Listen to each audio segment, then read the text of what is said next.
everyone. I'm Barbara Tien with Project Kin and delighted to welcome you to another episode of Kathy's Corner.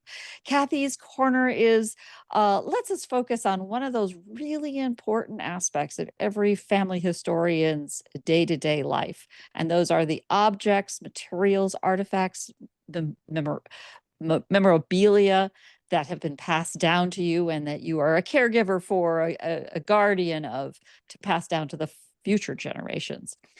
Our leader today, of course, is Kathy Stone, who brings to us a great expertise in all things photography and particularly the care of the artifacts. So, Kathy, why don't you take it away?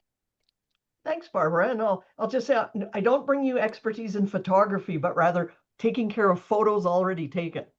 My photography skills are not terrific. And I've now switched to totally using my phone because the camera is better than any other camera I have. But I've had a few years of organizing people's photos and in various collections, including my own. Over time, I've seen a lot of damage to photos. And again, a little bit, it's Save Your Photos Month, sponsored by the Photo Managers in September. And I wanted to talk about, not in terms of the broad, I've done a lot of work with broad work after flooding, where you're trying to save a lot of severely damaged photos, and a lot of them. That's not what I want to talk about today. I think Barbara's going to pop into the resources or maybe the chat, my What to Do When Disaster Strikes Your Photos article, which talks about it on a grander scheme. But I want to talk today about things you might encounter in your collection, as opposed to the broader question of natural disasters, which of course are a big thing. So I'm going to share my screen. So what we're going to talk about today is several of the things we encounter in our collections. The first are the so-called magnetic albums, or those nifty ones that are sticky. We'll talk a bit about water damage, because water damage doesn't only happen in natural disasters. It can also happen in many other things, like pipes can burst, you can have a fire, something leaks and gets all over your pictures, the basement backs up, or the crawl space. We have basements here where I live, but I know a lot of people just have crawl spaces or nothing. But photos that are stuck to glass, typically in frames, sticky substances on the photos, curled photos, torn photos, smelly photos, faded photos, and anything else that you want to talk about. We'll look at all of those things. So, okay, let's go to the next slide. Yeah, give me a minute because my notes have vanished. Just 1 second while I get through with my technical things. That's not it either. If you want to, never mind. If you want to unshare and then choose which one. My notes are underneath you people. That's where they are. Just let me reposition my gallery and I'll be good. There we go. No problem. So I probably didn't really need notes to talk about this, but the magnetic albums, they were also called self-adhesive albums, very popular in the 60s and 70s. I almost bet most of you have one or two of these in your collection. And Barbara's going to get one to show, because I didn't have a picture. I've taken mine all apart, so I didn't actually have a picture of the ones I had, other than the photo I have from that's covered in mud, which isn't typically there. But I think Barbara just ran to grab hers and show us. So if she's going to hold it up. She's embarrassed. Yeah, so that's a perfect example. They've got a plastic sheet for a cover. The pages are sticky. And a lot of them had a metal spiral binding on them. There, can we see Barbara's? Or do I need to stop my share so we could see it clearly? We can't hear you now, Barbara. You should be able to adjust your own screen. Okay. Yeah, and I can adjust this.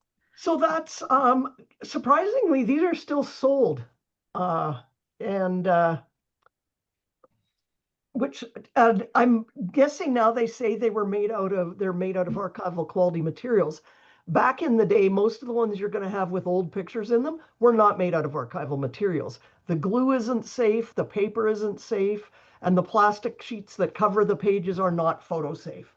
So the best thing I don't recommend using these because again, I don't know what the glue is like on these, even on the new ones.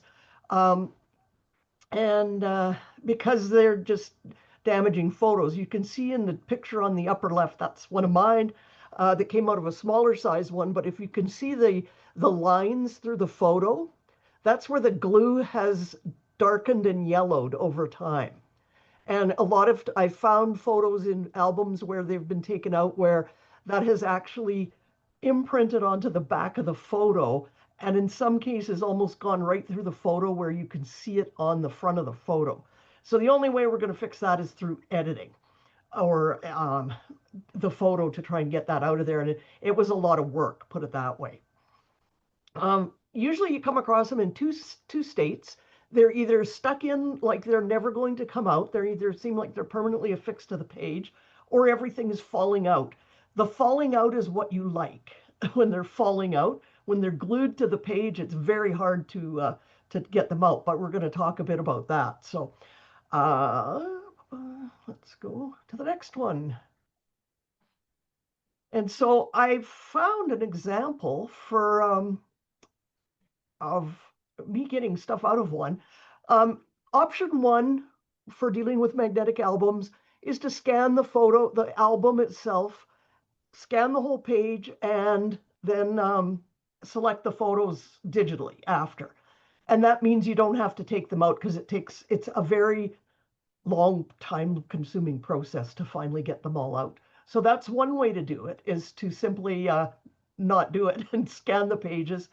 I've scanned them through the page protect, the plastic, scanned them by flipping the paper back. Be aware if you flip the paper back and the pages are still sticky, you're going to get sticky stuff on your scanner bed and have to clean that too. So if you're photographing them, that's even easier. And again, it's going to depend on what the photos are of and the value of the photos, what you choose to do. So option two is always first photograph the whole page, because some of them may have writing on the page too. I have some that my aunt did, and their pages are all, she wrote everything on it, so I had to remove her.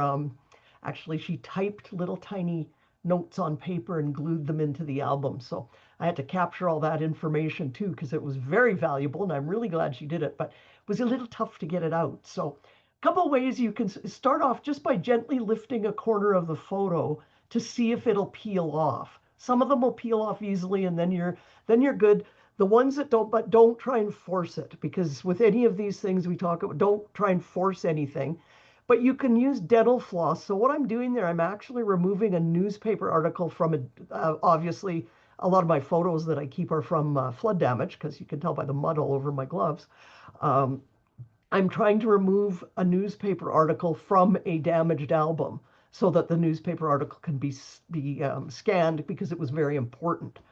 And this was quite a few years ago, before I may have been able to find the article on newspapers.com. Lots more stuff there now than there used to be. But and you can use, I'm using dental floss there. So you don't want a flavored dental floss, but just a plain old white dental floss is good, whatever's in the drawer. Or a soft spatula you can use to slip under. Particularly, I wouldn't have done that with the newspaper, but with a photo, you can slip the edge of the spatula underneath and see if you can't lift it up. But again, you go gently because you don't want to tear anything.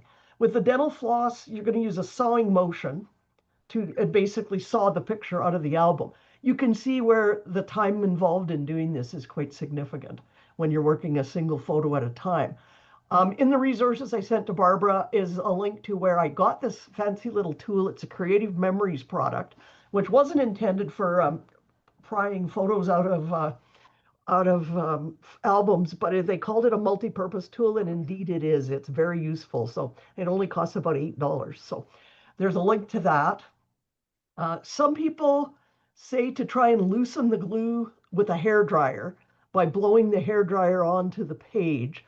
I'm a little leery about that. You could try it. I would be really careful not to use too high, like not rushing, trying to get the glue to melt. I'm not sure I'd want to try and blow hair on my valuable hair, hot air on my photos. So something to think about. And you could try it on a photo that isn't, that's as less significance or that you took a picture of and see if it works. I've never done it because I've done the other methods because it just seems to me more, it's a risk to the photo itself to be putting hot air on it. So, and once you've removed them, layer something between them, either archival paper. Wax paper works really good because it doesn't stick to it, because there will be adhesive still stuck on the back of the photo. Most likely it'll be sticky, and we're going to talk about how to get that sticky stuff off in a minute or two when we get to sticky photos.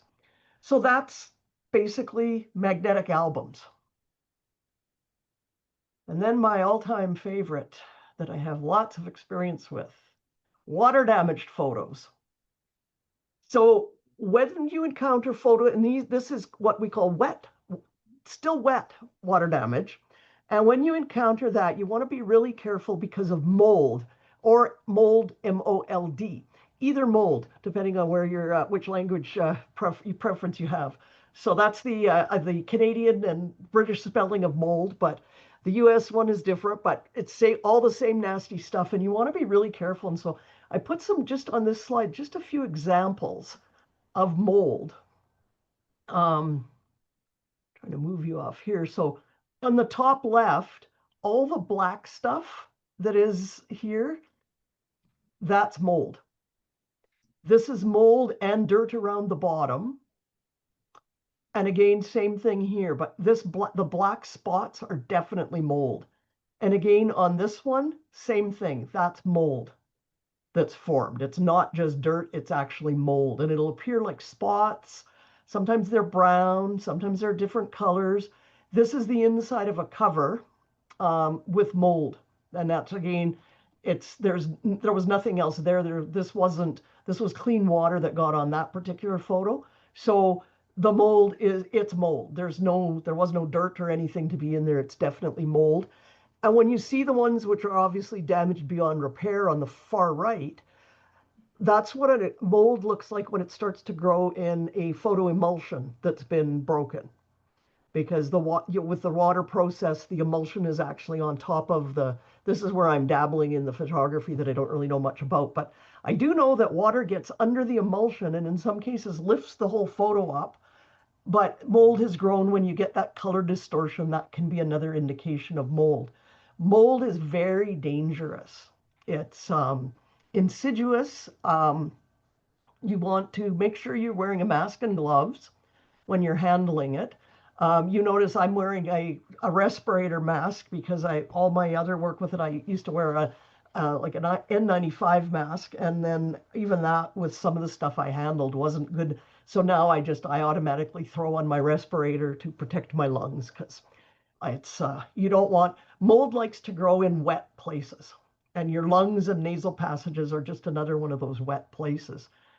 In my article, What to Do When Disaster Strikes Your Photo, I go through the whole process of cleaning water damaged photos, like getting the mud off and handling, with the moldy photos. You can brush some of it off, but it's going to grow back. You can't, like, the only way you get rid of get rid of mold is bleach. And so bleaching photos obviously not going to work too well. So just keep an eye open. So if they're wet, it's like you've just found a bunch of photos that are all wet, handle them immediately while they're wet, because you've got the greatest success of recovering them if they're still wet. You don't want them to dry in stacks. Again, that wax paper is perfect. Lay it between the photos, lay it between the pages of the album that's got wet. And again, the cleaning process is in my article, so I'm not going to repeat it here. If there's no time to do that, because if you had a pipe burst, you've got wet carpet and furniture and everything else, freeze the photos. Just put them in bags and freeze them. And what the freezing does is stops the mold from growing, and it keeps them wet. When you thaw them out, they're still wet. And then you can deal with them through the whole process of cleaning them if they're dirty, or just dealing with them if they don't have both mold and dirt. these were from a bad flood. It was an overland flood. That isn't just dirt. That's like whatever was getting carried through the flood, and which was included farm animals and things. It wasn't pretty. So that needed very careful safety precautions, and that's my biggest point. Any questions?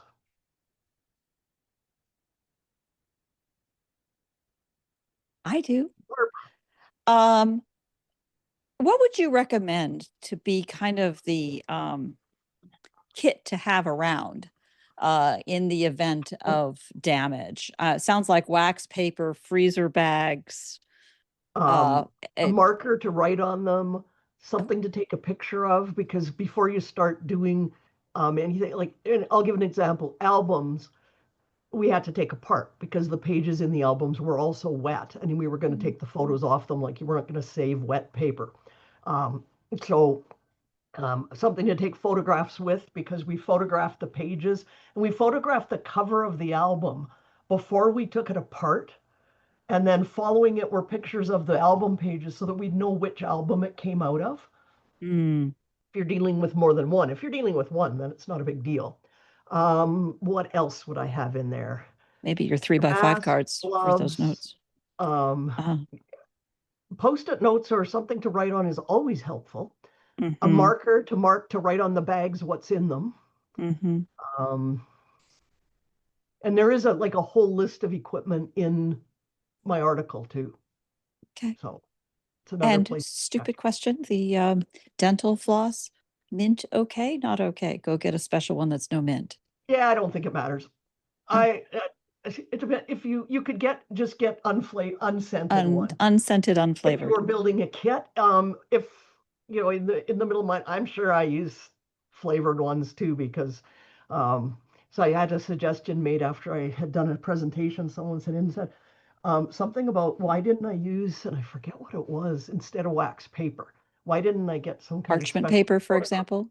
special photographic thing? And I'm like, because in the middle and at 10 o'clock at night, when you have a garage full of moldy, wet photos, most of your neighbors just have wax paper. They don't have all this fancy photo stuff to have. But yes, Right.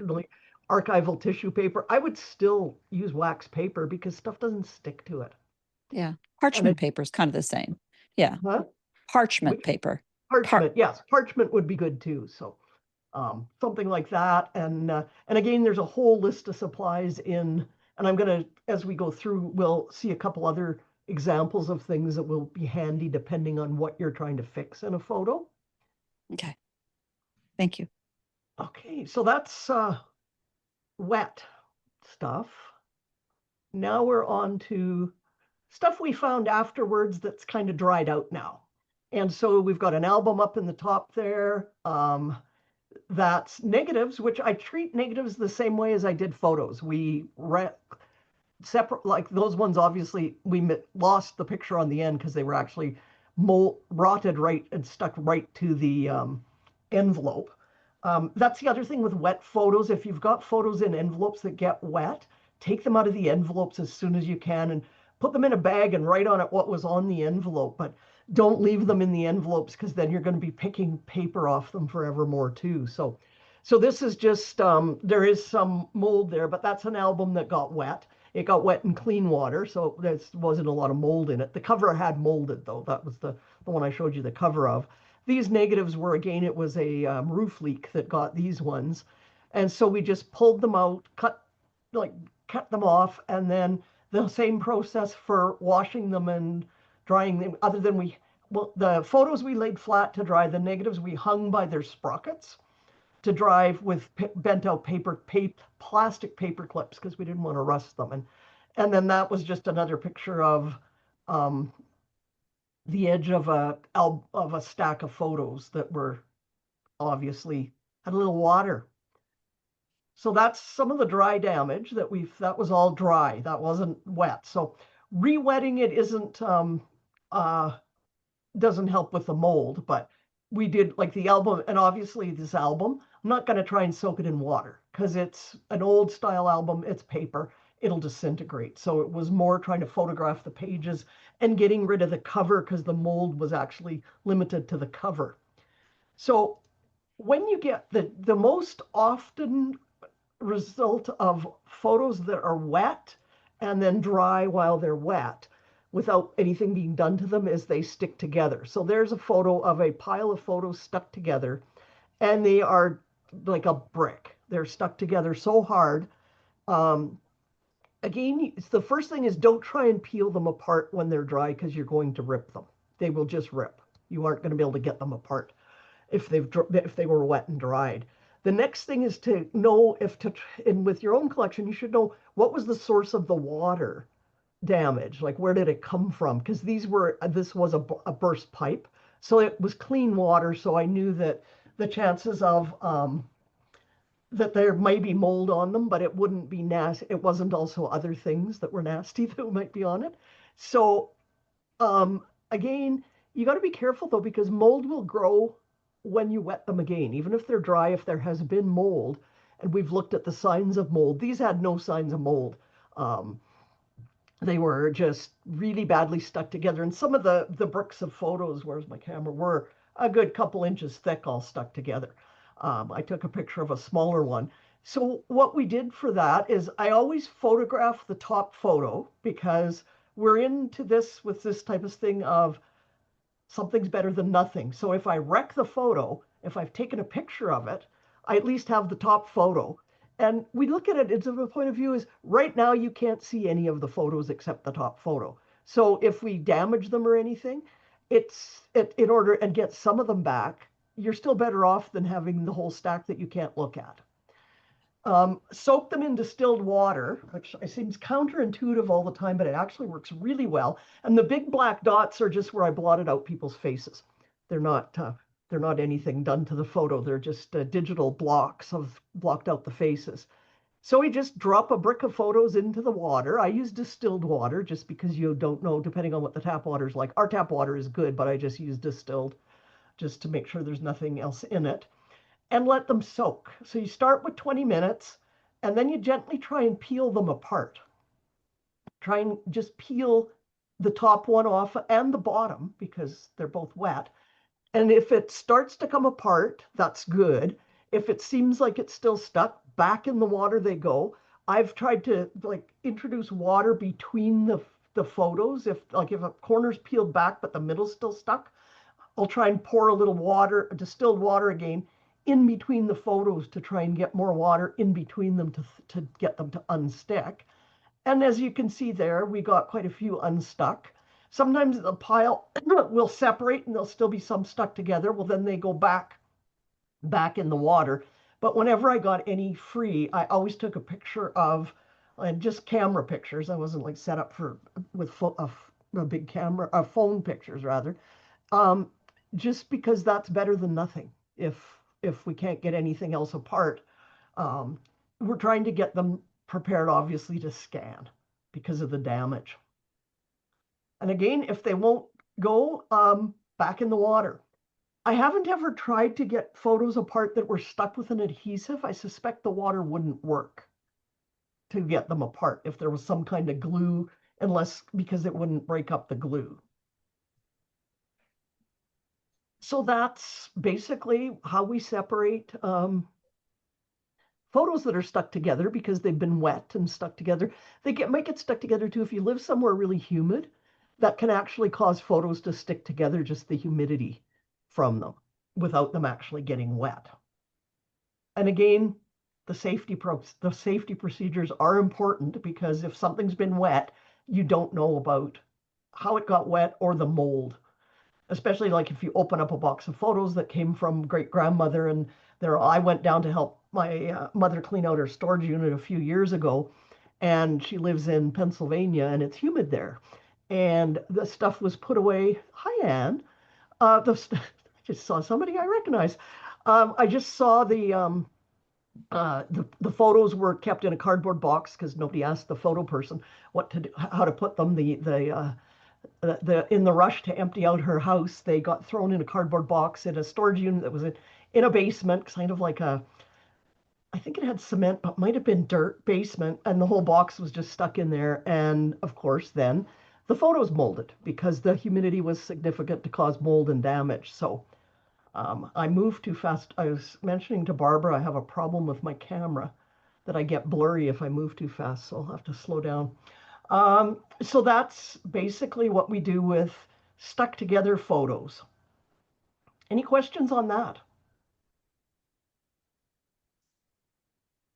We have Always. Anne who just joined us. Anne Matuzek just joined us. She's an expert in this too. She's done a lot of this too. Typically, A we lot do of this not by choice, right, Kathy?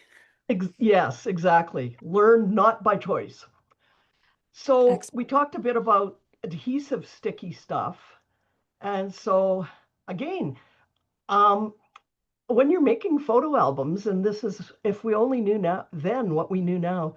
So this on the far left is a photo album of a trip to England I took with my mom, my aunt, my uncle, and my dad, and a cousin, and my grandmother when we took her back to England, where she had in 1969 she'd been in Canada for 40 years and had never been home. So we took her back, and we visited all kinds of places. And my mom, bless her heart, made a scrapbook. The pages you see, if you see the matching white spots, if you look at them, you go, oh, those are like mirror images. She used white glue. And I did what I said don't do. So they all stuck together, and I pried the pages apart, and this is the result I got. Some were okay, and a bunch of them are wrecked.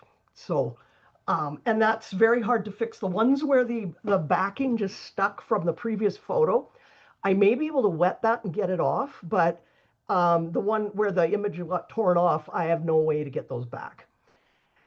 The other thing she did first, and I guess it was too time consuming, so we moved to the white glue, was use tape. And that's quite common to find tape in albums and things taped down. So these are old. Like I say, we went on the trip in the 60s. So some of the things have fallen out because the tape has given way over time. The tape is aged. It has all yellowed. So everything in there, the pages that aren't ripped apart by yellow glue are very yellow. And they're sort of, uh, and the tape is stuck firmly, like the picture there with the piece of tape on it down here. That's stuck very hard onto the photo, and you can see it actually moves down in one spot. Most of it's just on the frame of the photo, but some of it's actually on the print. So you don't want to try and tear that off because you're going to tear the photo. So you want to again, never ever try and pry anything stuck together apart. Don't try and just yank it apart with your hands because you'll have a problem. With the Scotch tape, what I would do is cut it off where the tape is at the top of the photo, like cut the line where it's touching the photo, and then scan the photo and edit out the tape out of it. If there's glue on the back of a photo, as opposed to the front. If there's sticky stuff like the residue after we take apart our magnetic albums, or if there's just something sticky, sometimes you'll have photos that have been in an album and they're sticky. There's a bunch, several products or ways you can deal with that. One easy way is if you're just digitizing them, I wouldn't put them through a high-speed scanner. I'd use a flatbed. And you want to cover the back of them with, stick some archival paper to it. If you're going to keep the photos, if you're not going to keep them, stick some Post-it notes on the back, just so the glue doesn't get on your scanners or anything. You can also try and remove it, particularly if they were in older albums, they used to use rubber cement to glue photos into the album. That'll stick to the back. Hands going, yep, I've seen that. These things are called various things. One was a pickup square. They're also called a residue eraser for rubber cement, and I've used them on the glue from magnetic albums, and they do quite a good job at erasing the glue off the back without doing much damage. And you can get them on Amazon. Another product which is also good for cleaning dirty slides or negatives is the professional one, the PEC 12 pads in liquid. Those work very good for cleaning off glue on the backs or things even on the front. It's a product for photographers. And then there's another product called Undo. I've been reading lately some people not recommending it. I've used it to get sticky stuff off the back of photos without any damage to the photo, and it's really good at getting the glue off. And so I haven't ever had any problem with it. Of course, with any of this, you don't want to like dunk a whole bunch of, you don't want to pour a ton of PEC solution or a ton of unglue on it. You want to go gently. Everything is a gentle process. And we also stuck to glass. I skipped over that one quickly.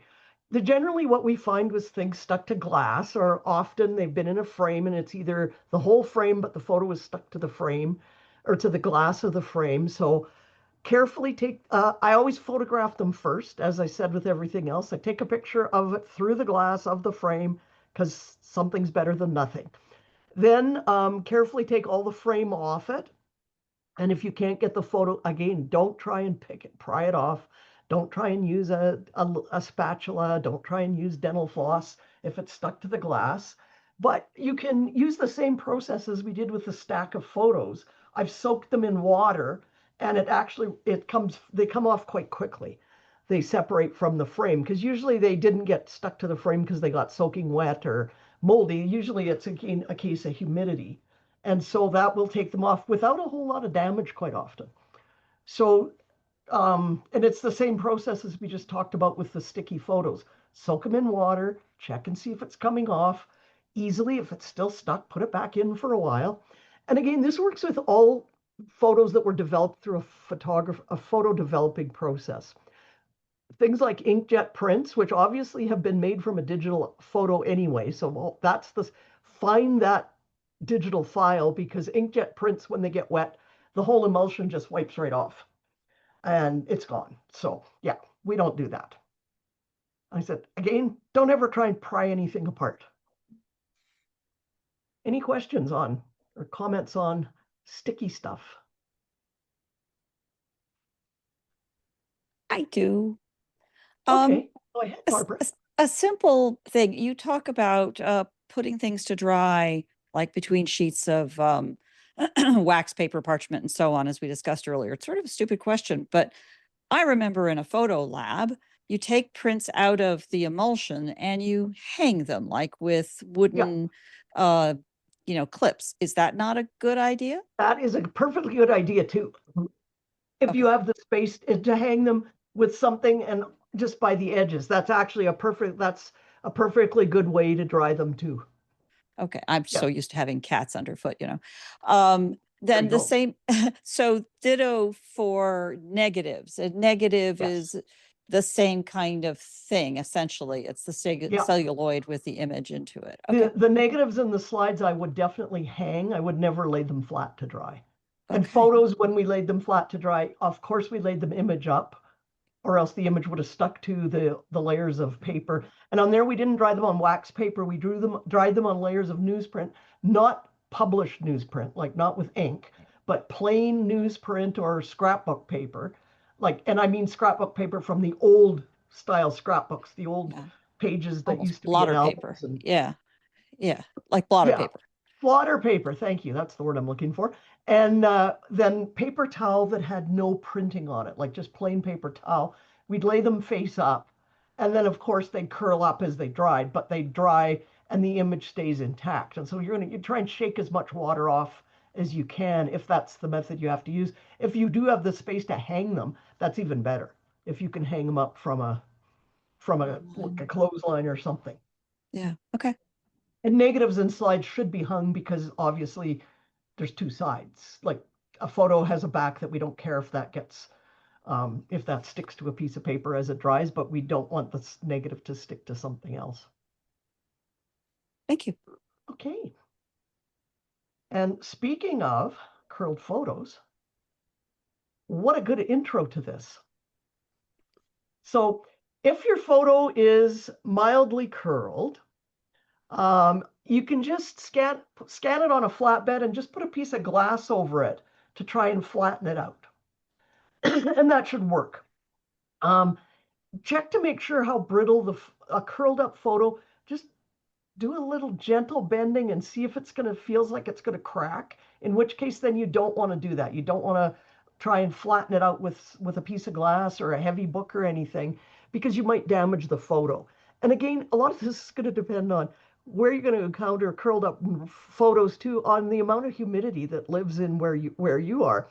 This photo was rolled up in a ball because it's 3 feet long. It's about a foot tall and 3 feet wide. So it was rolled up in the box it came out of, and it was quite curled. So don't try and flatten them. What you need to do then is build something called a rehumidification chamber. There used to be a good, I think it was from the Smithsonian, a good video on it, but it seemed to have gotten taken down at some point.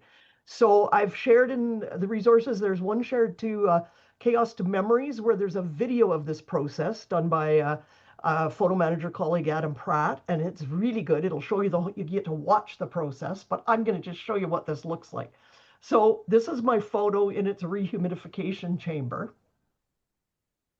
And so what this goes into the chamber is you need a bin that'll hold water. So I use a big clear Rubbermaid plastic bin. And you need some kind of rack. And this was Helpmade. You could use like a dish rack that's got, but you want something with holes in it. You could use a plastic coated dish rack. You could use any other kind of rack. I wanted something that was plastic so that nothing would stick to it, or that I wouldn't use metal. I didn't want something that would rust either. And then you need some kind of holders to raise the rack out of the water. And I used these little red things. They were called painter's tips from a place that does a lot of stuff for woodworkers and things. So that I had a whole bunch of them, and so I used them. And 100% polyester fabric, a piece of that. And that's what the photos lay on. So here's the chamber. It's got about an inch of water in it. Nothing near is going to touch the photos, because this isn't one where we want to wet them. We don't need to wet them to uncurl them. Then the polyester material is over top in the top right photo. And then you seal the container. I've just laid I don't know what I have under the books, probably the lid to the container and then the books on it, because you're creating a humid environment for the photos to start to unroll. So if you look at this, the curled up, the rolled up ones at the top, that was a whole stack. They weren't unrolling, and they weren't going to be able to unroll them enough to scan them. And so that's they're in the humidification chamber, and sometimes you have to wait quite a while, but they literally unroll on their own. It's quite amazing to watch that process, to see them unrolling, but they start to unroll, and it's just very cool. So, and here's some of them just after they came out of there that are now flat enough to scan. Now, they may or may not stay flat after you rehumidify them. I think that's going to depend on what kind of environment you live in. I live in the dry land, so we have very low humidity where I am. Not as bad as some of the southern states there, but on the West Coast, not as bad as New Mexico, but we don't have a whole lot of humidity here, and so they all curled back up. So it was a case where they had to be scanned before they curled up again.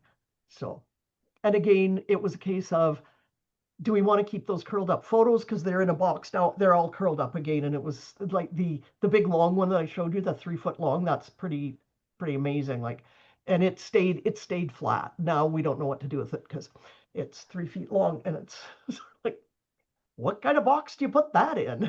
So, any questions about this one? Because I think the curled photos are very common.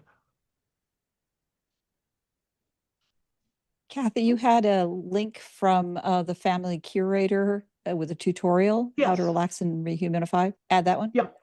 Yes, that's another link. That's a good one too. And they go through the process. The only thing they don't do that both I have done and Adam does is put the polyester fabric. They just laid the photos right on the rack. So What's I like the the magic? idea. What's the Huh? magic of what's magic about polyester as opposed to linen or something It else? doesn't, it's neutral. It doesn't stick to the photos, and it just provides a little bit of a barrier between the water and the racks and everything. Any kind of cotton or linen would absorb the moisture. I got it. Yeah, exactly. You want something that won't absorb the moisture. Clever. Yes. All righty. Porn photos. Sorry, I have to keep moving around so I can see what I'm looking at. So this is a photo, the far left, that's my grandfather.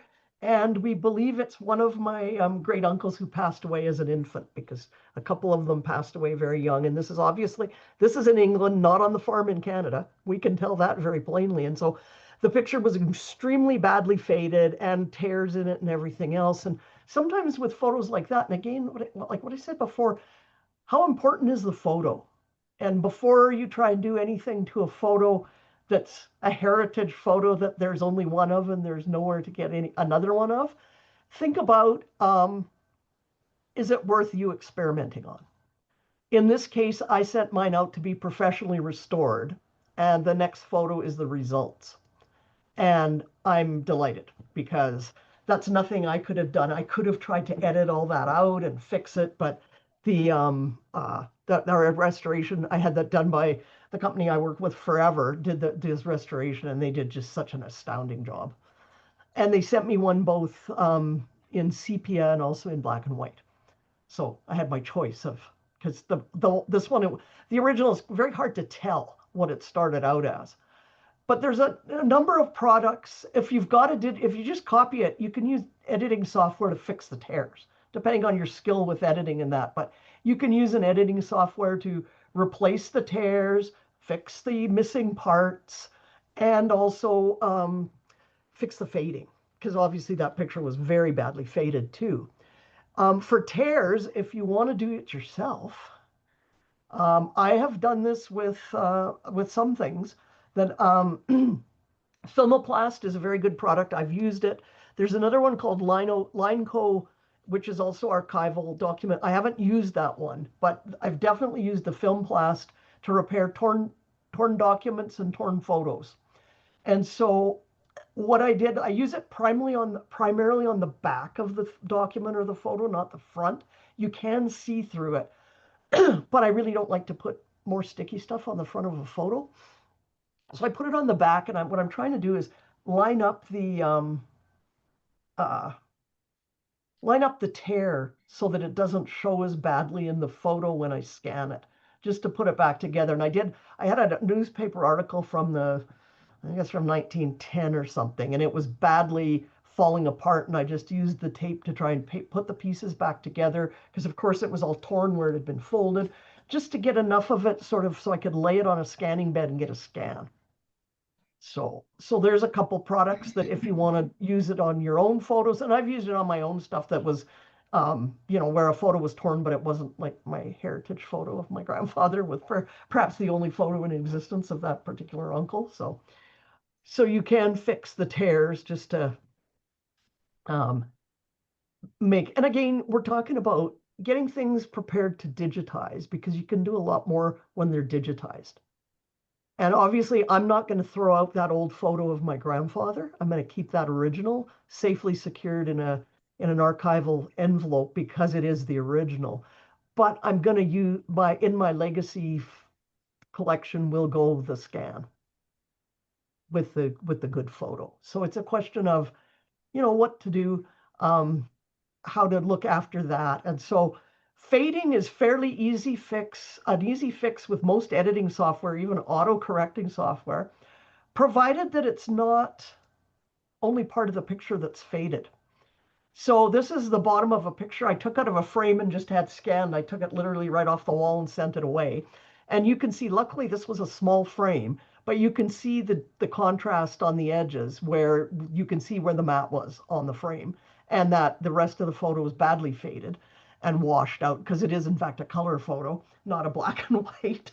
But so one thing, this one would be easy to fix, because you could simply scan it, and which I did, and I'm going to crop the faded part out, because it isn't over, it's not close, it'll be easy to be cropped out.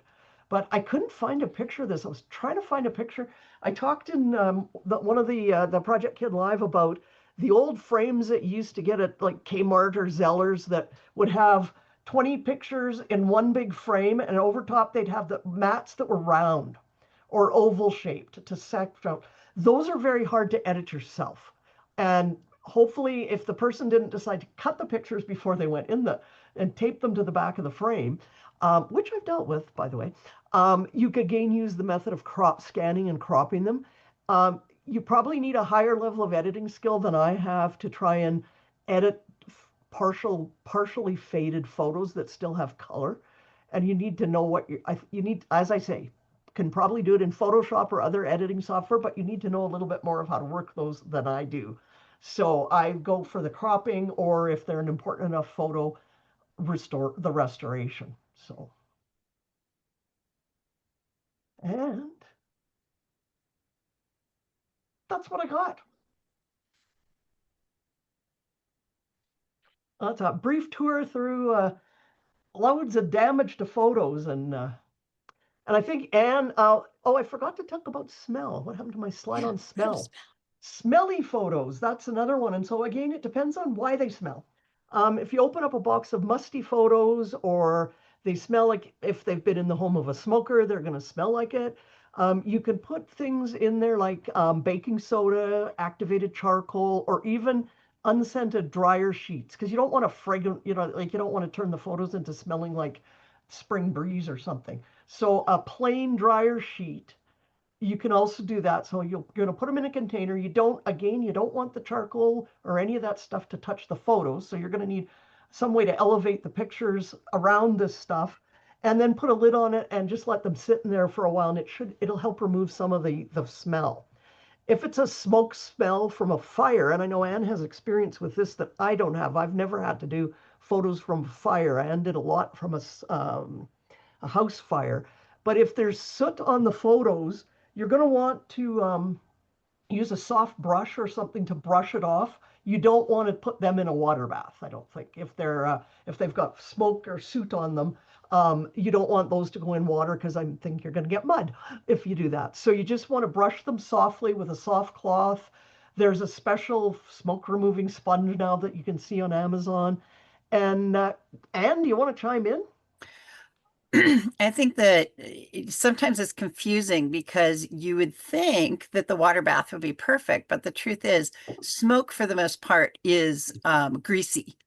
It's got a component to it that makes it sticky, and getting the water on there, it's almost like a waterproofing layer. And so now you have sooty fingerprints or sooty marks on the photo that are much more difficult to remove once it's wet. You're much better off with a very soft brush and starting with that. You can use some of the foam brushes, but a lot of times they're not soft enough and they will cause some scratching to the photos.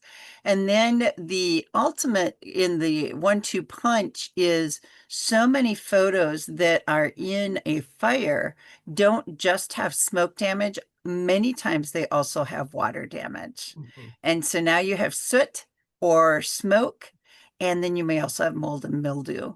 And so when you're opening a box, bin, bag, whatever it is, you're going to start out with a very, at the very least, a basic mask, and many times immediately move to a rebreather to protect yourself. And you're wearing gloves to protect yourself from the photos and the yuck that is part of that. Yeah. And old clothes. I learned that very quickly, because when we were cleaning the flood photos, because as soon as I'd open up even the frozen ones, I'd take some frozen ones out of a bag, and immediately all the water, like they were in clothes, they were Creative Memories albums with page protectors. So the water got under the page protectors. And so the minute you held them up, then water would pour all over your feet, or like a pocket album, the pocket pages with the little slide in photos. I didn't talk about those. You're better off to cut the plastic off. You don't want to try and pull the photo off, or because if it looks good and you try and pull it out, you may rip the emulsion off. But also the water will be trapped in there and run all over your feet and stuff. So you do kind of want to have old clothes. And again, as Anne said, and I'd said earlier, Anne, that I wear a respirator mat the minute I think anything has anything on it, because smoke is particularly, I don't know about house fire smoke, but wildfire smoke has toxic chemicals in it too. So, and probably house fire smoke, because toxic stuff Yeah, burns. even more so with house fire, because there Yeah. are so many chemicals involved in all of that. Yeah. And the water that Kathy's talking about, you will smell like the worst fetid swamp water that you can imagine. There is not a word that describes this particular odor. It's Yeah, it's pretty tormenting. rough. And Yeah. whenever possible, I will scan or take pictures of the pages before it, and you probably talked about that already, Kathy, before I move anything, because Mhm. just the act of moving it may separate that image from the paper. Exactly. And I said in this because I wasn't gonna talk, I was talking about, things we might have on our own personal collection. So I promised them when I talked about it last time, I wouldn't bore them with thousands of photos of flood damaged photos that I have. But um, I showed enough of them just to get the idea of what it is. But yeah, we used to comment that every time we opened a new batch up, because we did all the work in my garage, because I don't know if I mentioned that too. Part of the safety is to watch where you do this work. I had seen at one point after some, I don't know if it was Hurricane Sandy, but some big disaster, maybe the flooding in Houston, with a picture of somebody all set up in the public library cleaning moldy photos. And yeah, it's Anne's reaction. I just went, should I say this is really not a good place to be? Because mold, if it's dry, it's airborne. It'll move, like if it dries, it goes in the air. And if it's wet, it gets all over your surfaces and stuff. And it's really not like that. To be honest, both myself and another photo manager, friend of mine who scanned a bunch of my stuff, who has bad asthma, we both think we did a little lung damage to ourselves because we didn't know any better. And so we were wearing like not really like we wore gloves because our stuff was so muddy, but just knowing now what I know then, it's like later on the pictures you see me with the respirator on, that's after when I went down later on. And I think the opening slide, I have the picture of me in the garage wearing a whole Tyvek suit. That was when I started on an album that had been frozen for about 6, 7 years, album that somebody had preserved from High River, and saw my little blurb about freezing them. So she froze the album. It was her daughter's baby book.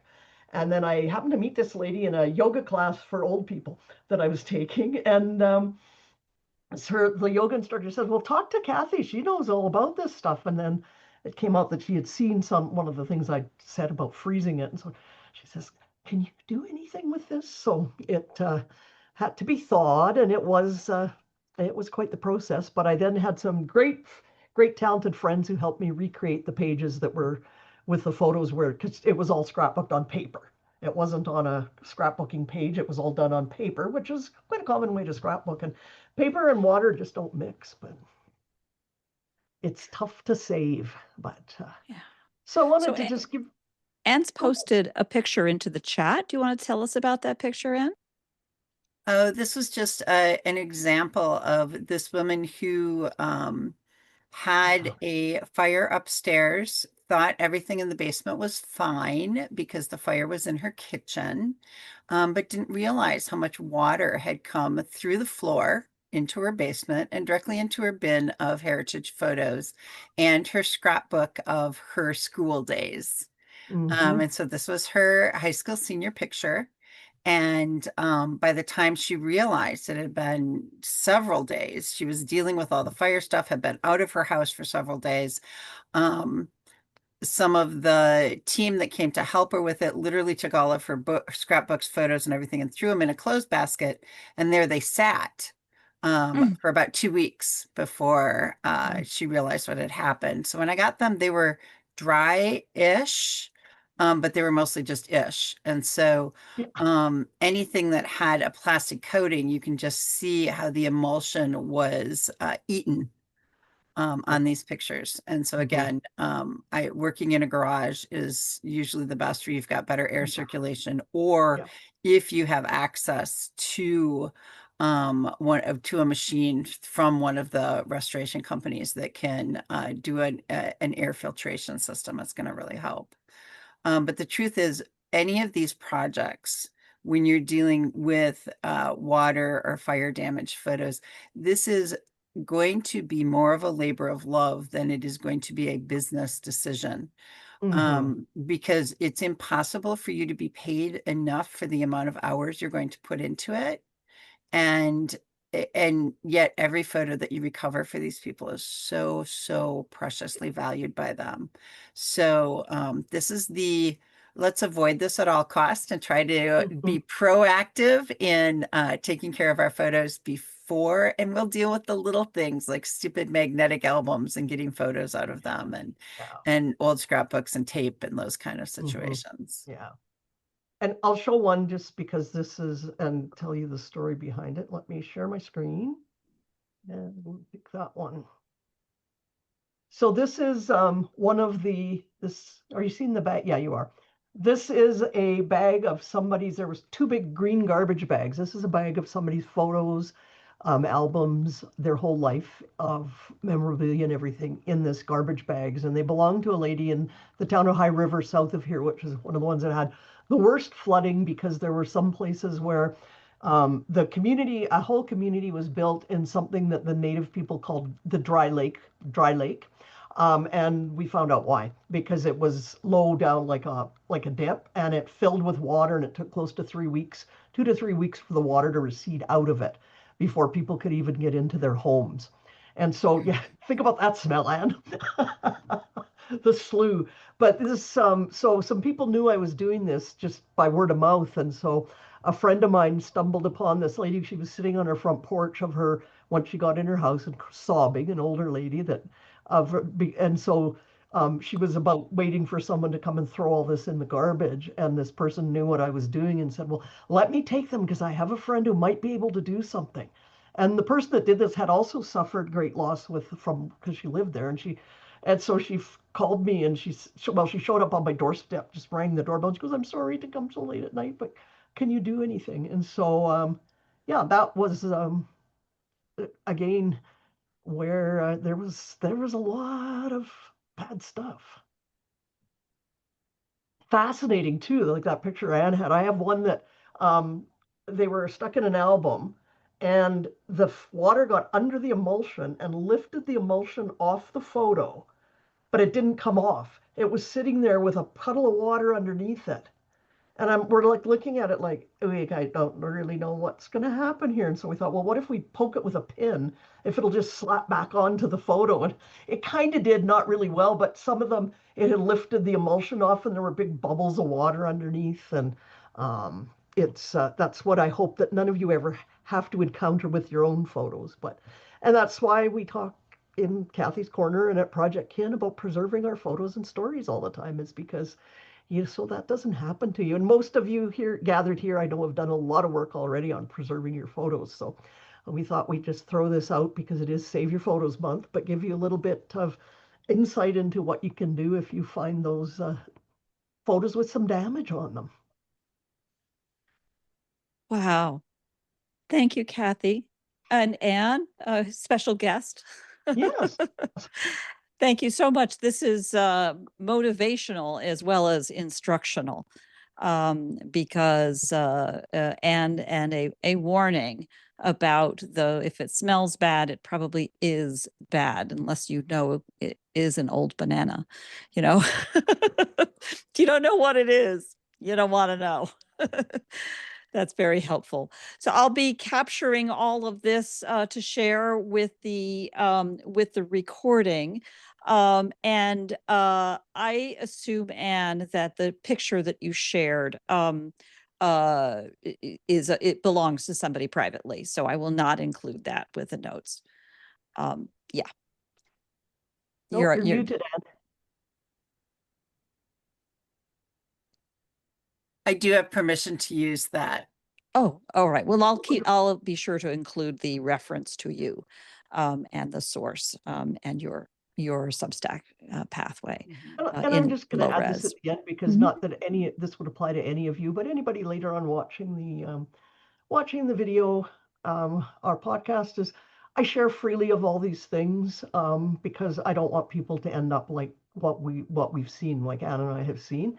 But the images that I show are copyrighted by me, and they are my property. And so I'd appreciate if we respect that. And the same as the one that Anne shared. She's generously shared this photo with us. So, it's Anne's photo. So. And this one is copyrighted by my business partner, my former company, Pixology. Kathy's very familiar with this one. You mentioned before the ability to hang photos, and this is a perfect example of that. This is utilizing a step ladder because most of the photos are 4x6. And how do you hang rows and rows and rows of photos? Well, if you use a step ladder, you can string it back and forth between all the rungs of the ladder, and little tiny craft clothespins And this is restoring a set that that Molly Bartelt and her husband worked on extensively for a client. So And thank you for sharing that, Anne, because do you remember that I had day? I have a copy of it. And I thought, oh, I don't have time to get a hold of Molly and ask permission to use it. So I didn't show it because I was going to say, because there's lots of pictures of my laying flat, but I thought the Mhm. hanging one, this is it's quite remarkable too when you look at the quantity. And again, while we say these were results of disasters, that was one family's photos though, in these pictures, and all mine are, we didn't do like multiple families all at once. We did one family at a time. So it was still working on that and giving them enough back so they could tell their stories. That was the goal always. And sometimes they got pictures back that the whole outside, like a scan where the outside of the picture was gone. But if it's the only photo you have, it's priceless. Yeah. Wow. Thank you so much. I'm will follow up to get all of this captured and appropriately in the notes. And thank all of you for joining us today for another episode. We do this each and every month, and somehow you're always hitting us with brand new perspectives and information. That is entirely new. Now I'm wondering about the source of my asthma. Let's just say I do know what mold smells like. Mm-hmm. So Yeah. anyway, thank you all so much again, and get out there and use the motivation to protect your own precious artifacts. Again, thank you so very much. Thank you. Thanks for coming. Thank you. Bye-bye. Bye-bye. Bye.